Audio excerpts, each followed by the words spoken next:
what is your just brief description of HeartMath and what it is and what it does? HeartMath has some fantastic resources. You can find them online.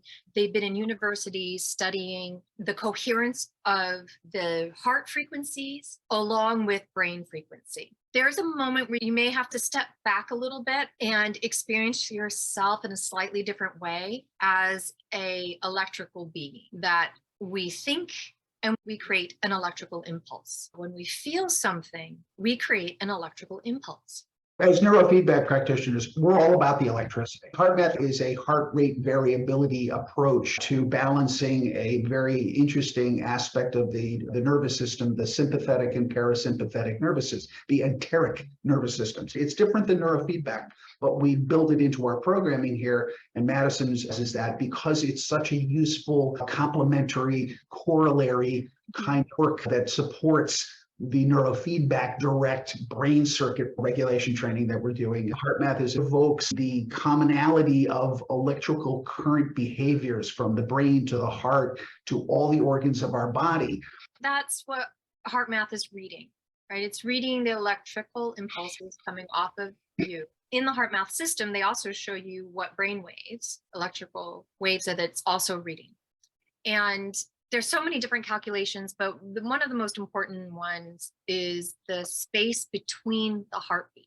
That's really only true for people who have a pacemaker and they need something to help them pump the heart. But in real life application, our heart rate varies in milliseconds, depending on what you're thinking, what you're doing, and how you're feeling.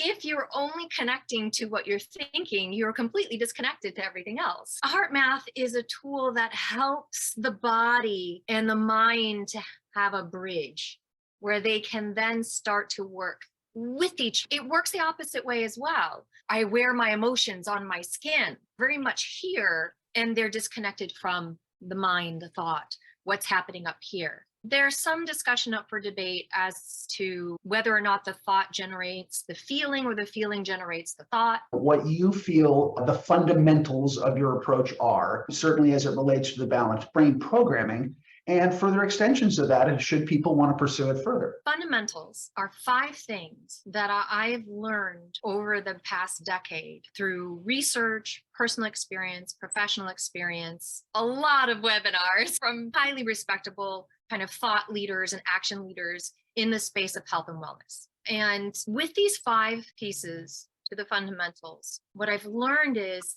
they're all saying the same thing in slightly different ways. And then they build on that, depending on what it is that doctor is focused on. These 5 things remain consistent. As I've incorporated them one at a time in my life and started with one and built by adding something else and built on that by incorporating this other thing and these 5 things, I experienced almost a full recovery of what created and participated dramatically in my health crisis. Because I've had really beautiful experiences with integrative functional medicine and naturopathic doctors. And at the same time, I've had some that were not so great. Not every doctor, even if they are in that functional, integrative, holistic, naturopathic realm, are keyed into how to work with you. We are so dynamic that to say that you have to do this protocol, A, B, C, D, E, F, G, follow it exactly in this order, and you will be well. 80% of us may fit that model, and 20% of us may go, nothing.